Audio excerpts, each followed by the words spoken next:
Big Boss season 8ஓட one of the கண்டஸ்டண்ட்டாக இருக்கக்கூடிய ராணவுக்கு திருமணம் பண்ணி பார்க்கணுன்னு அவங்க அம்மா ரொம்ப ஆவலாக இருக்காங்களாம். அதுக்கு ராணவ் என்ன பதில் கொடுத்துருக்காரு அவங்க வீட்டில் அப்படிங்கிற பற்றி இந்த வீடியோவில் பார்க்கலாம். பிக் பாஸ் சீசன் 8 பல போட்டிகளில் கலந்துக்கிட்டாலும் டைட்டில் வின்னர் ரன்னரப்பாக வந்திருந்தாலும் ராணவ் அப்படிங்கிறவர் மக்கள் மனசில் ஒரு தனி இடத்த பிடிச்சார்.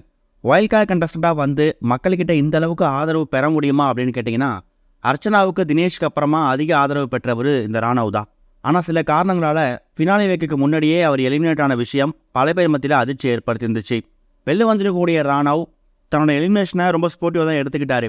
அது மூலயமா பல வாய்ப்புகளும் இப்போ ராணவுக்கு வந்துட்டு இருக்குதான். இந்த நிலையில் ராணவுக்கு 29 வயசு ஆகுது.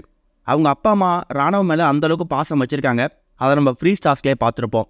அப்படிப்பட்ட தான் பையனுக்கு கூடிய சீக்கிரம் திருமணம் பண்ணி பார்க்கணும் அப்படிங்கிறது அவங்க அம்மாவோட ஆசையா. ஆனால் அவங்க அப்பா அந்த விஷயத்தில் அவரை ஃபோர்ஸ் பண்ணலை. பையன் விருப்பம் தான் விருப்பங்கிற மாதிரி ரொம்ப உறுதியாக இருக்கார். ஆனால் அவங்க அம்மா பொறுத்த வரைக்கும் பையனுக்கு 29 வயசு ஆகிடுச்சு, சினிமாவில் இப்போ தான் அவர் எடுத்து வைக்க போகிறான். இந்த மாதிரி நேரத்தில் அவனுக்கு திருமணம் பண்ணி பார்த்தோன்னா அவன் லைஃப் நல்லாயிருக்கும், அவனை கண்ட்ரோல் பண்ணுறதுக்கு அவனை வழி நடத்துறதுன்னு ஒரு பெண் இருந்தால் நல்லாயிருக்குங்கிற மாதிரி ஃபீல் பண்ணியிருக்காங்க. இதை பற்றி ராணவ் கிட்ட அப்ரோச் பண்ணதுக்கு அவர் என்ன பண்ணியிருக்காருன்னா, நானே இப்போ தான் பிக் பாஸ் மூலயமா ராணவனா யாருன்னு மக்களுக்கு தெரிய ஆரம்பிச்சிருக்கேன். இந்த நேரத்தை திருமணம் செஞ்சு அதில் ஒரு 1 இயர் நான் வேஸ்ட் பண்ணி மறுபடியும் சினிமாவுக்குள்ளே போய் வாய்ப்பை தேடி இந்த 1 இயர் நான் வேஸ்ட் பண்ண விரும்பலை. நான் சாதிக்கணும்னு ஆசைப்பட்றேன். கட்டாயம் நான் திருமணம் செஞ்சுப்போம்மா, நீங்கள் கவலைப்படாதீங்க. உங்களுக்கு பிடிச்ச மாதிரியே ஒரு நல்ல பெண்ணாக பார்த்தா திருமணம் பண்ணிக்கிறேன். ஆனால் அதுக்கு முன்னாடி என்னோடய கெரியரில் நான் சாதிக்கணும். ராணவனா யாருன்னு பிக் பாஸ் மூலயமா தெரிஞ்சவங்களுக்கு என் திறமை மூலியமாக ஒரு நடிப்பு மூலயமா நான் வெளிக்காட்ட ஆசைப்பட்றேன். அதுக்கு எனக்கு கொஞ்சம் டைம் கொடுங்க. கட்டாயம் நல்ல வாய்ப்பு என்னை தேடி வரும். சாதிச்சுட்டா திருமணம் பண்ணிக்கிறேங்கிற மாதிரி தான் அவர் சைடில் சில விஷயங்களை பதிலாக கொடுத்துருக்காராம். அதுக்காக அவங்க அம்மா இப்போ ராணவோட பதிலுக்கு காத்துட்ருக்காங்க அப்படிங்கிற தகவல் கிடச்சிருக்குது. இது ஒரு பக்கம் இருக்க, நடிகர் சூர்யா அவர்கள் அவரோட 45வது திரைப்படத்தை ஆர்ஜே பாலாஜி இயக்கத்தில் நடித்து வந்துட்டுருக்காரு. இந்த படத்தில் காமெடி நடிகர் கோதண்டம் ஒரு சின்ன ரோல் ப்ளே பண்ணுறாரு. அவர் இப்போ ஷூட்டிங் ஸ்பாட்டில் ஆர்ஜே பாலாஜி கோச்சிக்கிட்டு ரொம்ப கோபமாக கிளம்பி போனதாக சொல்லி ஒரு பகீர் செய்தியை வெளியிட்டிருக்காரு.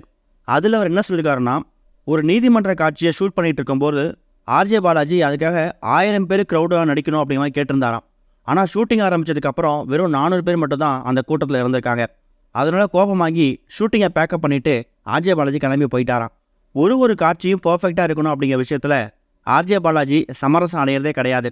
ஒரு சேர் உடஞ்சிட்டா கூட அடுத்த டேக் எடுக்கும்போது வேறு சேர் போட்டால் கூட ஏற்றுக்க மாட்டார். அதே மாதிரி சேர் தான் வேணுங்கிற மாதிரி கண்டிப்பாக சொல்லுவார். அப்படி தான் சூர்யா அவர்களோட இந்த படத்தை அவர் இயக்கி வந்துட்டுருக்கார் அப்படிங்கிற மாதிரியும், அவரோட முயற்சிக்கு ஏற்ற மாதிரி இந்த படம் ஒரு பெரிய வெற்றி படமாக வரும் அப்படிங்கிற மாதிரியும் காமெடி நடிகர் கோதண்டம் அவர்கள் ஆர்ஜே பாலாஜி அவர்களோட டெடிகேஷனை பற்றி தெரிவிச்சிருக்காரு. இந்த நியூஸ் பற்றி உங்கள் கருத்துக்களை மறக்காமல் கமெண்ட்டில் ஷேர் பண்ணுங்கள். இது வரைக்கும் கனெக்டிங் டிவிக்கு சப்ஸ்கிரைப் பண்ணனா மறக்காமல் சப்ஸ்கிரைப் பண்ணிக்கங்க. உடனடி அப்டேட்ஸ் பெறுவதற்கு நோட்டிஃபிகேஷன் பெல்லையும் கிளிக் பண்ணிக்கங்க.